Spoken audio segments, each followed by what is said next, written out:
You know, this is the most passionate topic that we talk about. It's the art of giving both the manufacturers in our game equal opportunity to win race through technical specification. And it's hard, and it's driven by years of passion of red versus blue. That's the very foundation of our sport.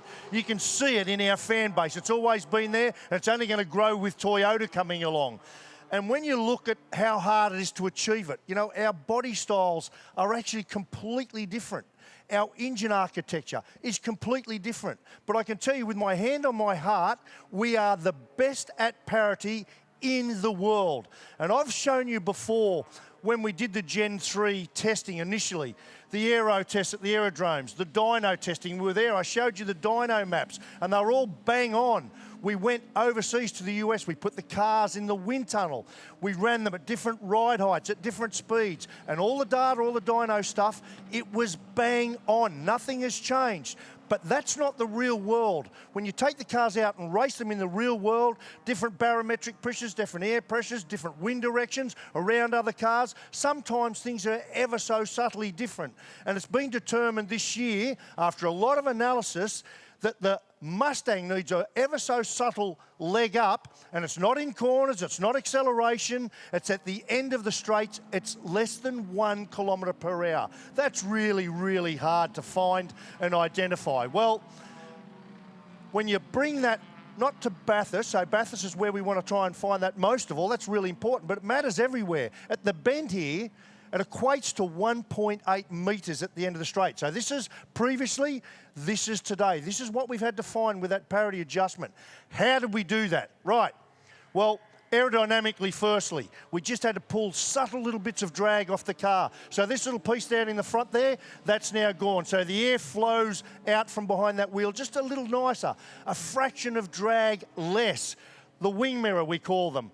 Not the Aussie spec one, we're going to the US spec one. A little bit less surface area, a little bit less drag. It's nothing. The rear wing, we've moved it upwards 25 mil and back 25 mil. And what that means is that for the same amount of downforce at the rear of the car, because the wing is further back and up in the airstream, we get a little less drag for the same downforce. So what that means now is you can't run it at 10 degrees anymore. You're only going to be allowed to run it between 8 and 9. So same downforce, but a little less drag. So that all is really important. Then we add to this with the other component of it, the shift cut. In our cars, we have this gear stick.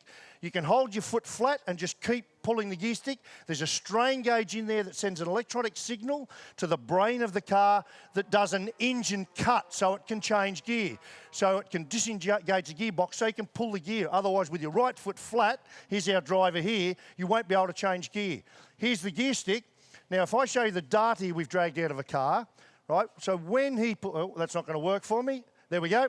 So when he pulls the gear stick, that's the gear stick being pulled, that's the engine cut. His right foot remains flat on the accelerator, and you can see there.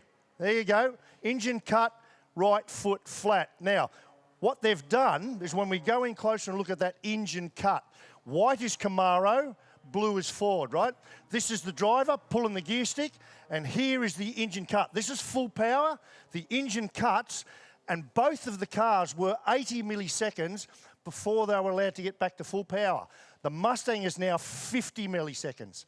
So when you think about that, 1, 2, 3 gear changes on the straight here at the bend, times 30 milliseconds difference, that's about 1/10 of a second. That matters. That's a little bit that we're looking for.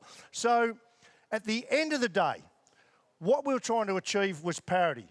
And here's the results of qualifying just 1 hour ago. This is real. This is actual data. There's the times between a Mustang and a Camaro on one of our biggest circuits that's full of aero, full of engine horsepower, 0.008, and the speeds of the cars, fact, 266.1 kilometres an hour for Brody in a Mustang versus 265.8 in a Camaro. That is 0.3 of a kilometre per hour.